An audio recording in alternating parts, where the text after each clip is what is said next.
So tapos na yung trabaho natin ngayong araw. Today is December 26. Nag-shift ako kasi sayang naman yung oras na gugugol ko sa bahay na wala namang gagawin doon. At nakatuwa dito, pumasok ako parang nagpahinga din kasi hindi naman kami busy this time. Hindi namang gaano karami yung bata at kakaunti lang. Kumbaga yung bata namin ngayon parang 6 lang ata, plus yung nasa ibang room. Kung minsan naiisip ko, ito ba yung dream job ko or what?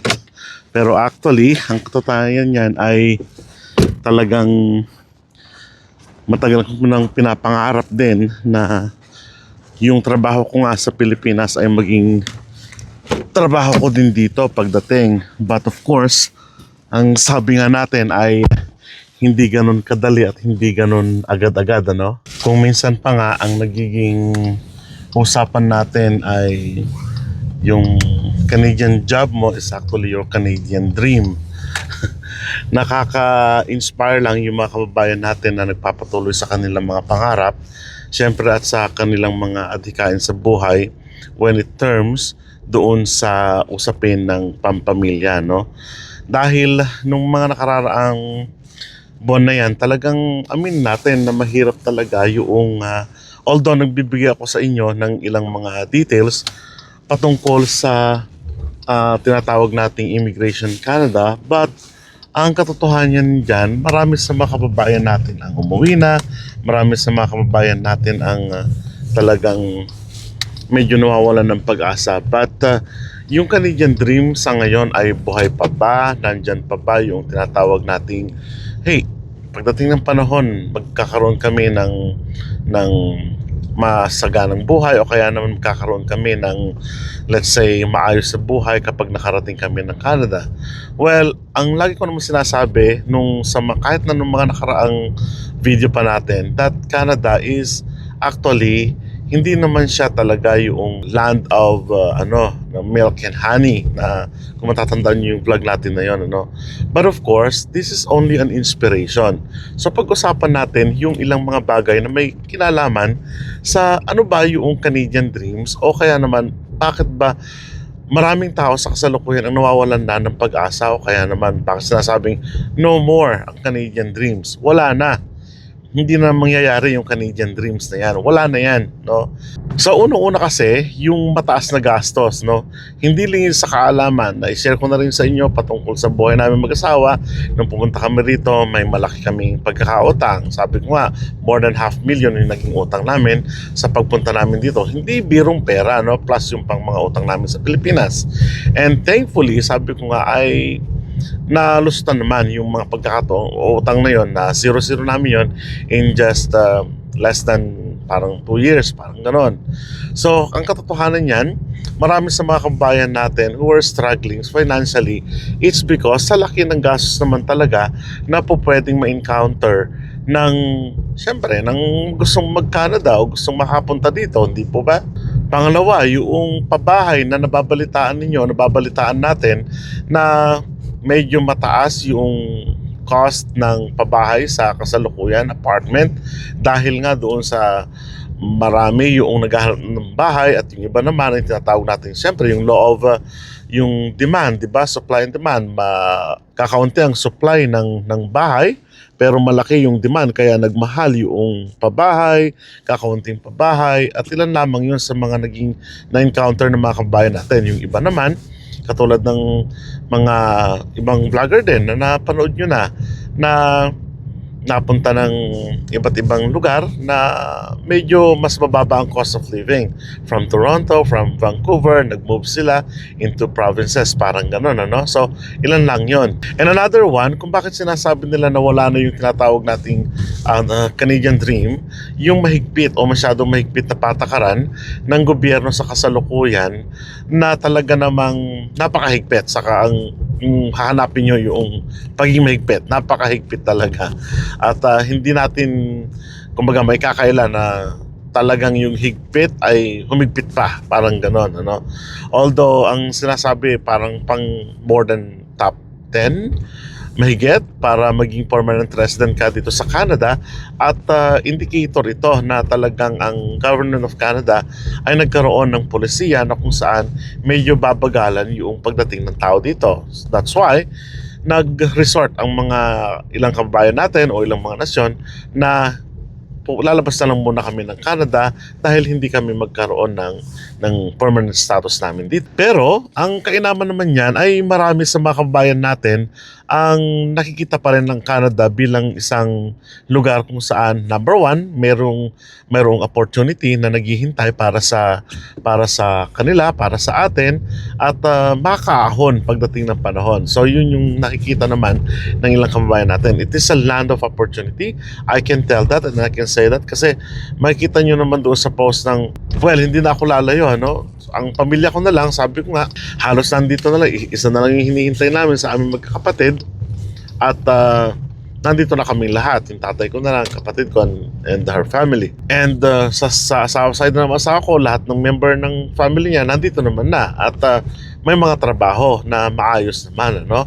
So ibig sabihin, nagre-reflect lang na that Canada, aminin natin yung katotohanan din na Canada is a land of opportunity pa rin para sa maraming mga Filipino naman talaga. Isa pa na gusto ng mga Filipino na matupad yung tinatawag nating kalidad ng buhay, ano? Sa kalidad ng buhay ay mas malayong higit, lalong-lalo na ngayon na ganyan ang nangyayari sa bansa natin. Hopefully ay maayos ito, yung sigalot ng taong bayan at syempre ng gobyerno, ng mga ilang tiwali na masasabi natin, and sana ay magkaroon ng kaayusan na. Ito yung isa sa mga nagpapahirap at kuminsan dahilan ng mga Filipino, ng mga kababayan natin, na umalis na lang sa Pilipinas at magtungo sa mga bansa na gusto natin. Isa na nga ang Canada para yung kalidad ng buhay natin ay umayos naman kahit papaano. Ito yung kumbaga sigh ng mga kababayan natin, ano? At hindi lingid sa kaalaman ng nakararami na isa ito sa nagpapahirap ng damdamin natin mga Filipino, yung katiwalian, kahirapan ng buhay, kawalan ng oportunidad sa trabaho. Samantalang sabi natin, kung pupunta ako ng Canada, yung kalidad ng buhay ko may maayos pa, parang gano'n, ano? And of course, yung mga kwento ng mga successes ng mga nagtatagumpay dito sa Canada, sineshare nila yung kanilang buhay, at yung iba naman ay nai-inspire, of course.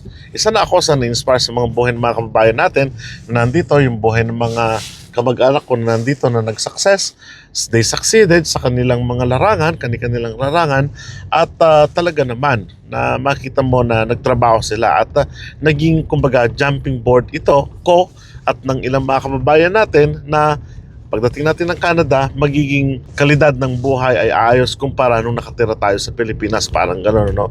Hindi ko naman sinasabing lahat. Mayroon at mayroong hindi nagtatagumpay. Well, hindi ko na alam kung anong nangyayari, but hindi lahat. Well, kung may balak ka, ano yung pwede nating gawin? Ano yung pwede nating masabi na dapat nating paghandaan, ano? Una talaga dapat be ready, maghanda ka, hihanda mo yung sarili mo, hihanda mo yung pamilya mo financially, hihanda mo yung mga bagay na yun sapagkat hindi natin alam, ano, kung ano yung mangyayari sa atin, lalo na sa mga bago na naghahanap ng opportunity papunta dito sa Canada, and of course yung mga papunta na dito sa Canada, dapat you have to be ready. Kung hindi ka sanay sa ganung trabaho, mag-isip ka at mag-research doon sa opportunity na naibigay sa'yo. Baka naman iba yung trabaho mo sa dati and you will end up frustrated, no? Magiging frustration mo iyon dahil hindi naman talaga, sabi nga natin, we'll come back from zero at mag-start tayo sa zero para nang sa ganun ay maka step 2, step 3, step 4, and step 5. So depende po 'yun, ano. Isa pa na dapat nating tignan dito yung research. Mahalaga na magsaliksik bago tayo pumunta ng Canada, at bukod sa handa ka na, dapat magsaliksik ka pa, no?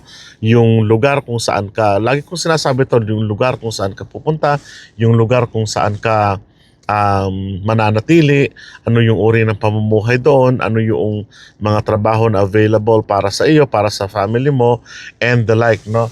So tignan yung mabuti yung mga bagay na yon kasi napakahalaga talaga na yung pagsasaliksik mo ay hindi lang nakasentro sa iyo, kundi kung may kasama kang family, dapat isentro mo rin sa family mo yung pananaliksik mo. Halimbawa, may mga kababayan tayo nagpunta dito, sasabihin nila, ang hirap-hirap pala sa Canada, sinungaling yung mga Filipino na nag-vlog sa mga ganito, bla bla bla. Hindi lang pala ganito ang buhay. Kaya nga, nandito kami to educate you. Nandito kami para mag-share sa inyo kahit papano ng reality ng buhay na nandito kami sa Canada na para makita nyo rin, syempre, yung talagang reality ng buhay namin dito. Mabuti nga, sabi nga natin, yung mga nagpupunta ngayon ay may mga basehan kami noon. Umasa din ako sa YouTube pero hindi ganun karami yung nagbibigay ng information about Canada during that time. So, you're lucky dahil hundreds and thousands yung mga YouTubers siguro na bibigyan ng information about Canada at sa tiyak natin makatutulong naman ito, no? And of course, lastly, don't lose hope. Huwag mawawala ng pag-asa kasi nga ang buhay natin talagang ganyan. Kung minsan nag-fail tayo, kung minsan nagsasucceed at nasa sa atin na kung paano natin i-drive yung buhay natin, paano natin bibigyan ng katugunan yung mga failures natin sa buhay. Marami sa mga kababayan natin umuwi, it's because they don't like the weather, sabihin na natin ganun, o kaya naman nag-fail sila dahil sa, let's say, policy ng government, o kaya naman mismo yung trabaho nila talagang hindi sila para doon, something like that. So depende na po sa atin yan. But what I'm saying, kung talagang pangarap mo na makarating dito sa Canada, do not lose hope. Parang ano din yan, ibang bansa, nagkataon lang talaga. Dati-rati naman mahigpit na ang Canada sa immigration sa sector nito. Kaya lang lumuwag dahil nga siyempre kailangan ng tao magluluwag ng konti para maka-invite, and then na-meet na nila yung quota, and siyempre unti-unti medyo maghihigpit. Parang sa ibang bansa din po yan, not only in Canada. Kahit na sa, let's say, sa US, hindi po ba? Hindi naman ganun kadali na mapunta agad-agad. Kailangan ma-meet mo muna yung mga requirements. So, true, dito sa Canada, sa UK, saan man, kahit Hong Kong, dapat meron kang dyan, di ba? Dapat ma-meet mo yung requirements din. Parang ganon. So, yung mga policies ng Canada ay hindi naiiba sa policy ng ibang nasyon na kailangan din nating sundin. Parang ganon. Ang ibig kong sabihin doon ay mag-adapt tayo sa kung ano ang hinihingi ng Canada sa kasalukuyan. Hindi ang Canada ang mag-a-adapt po sa atin.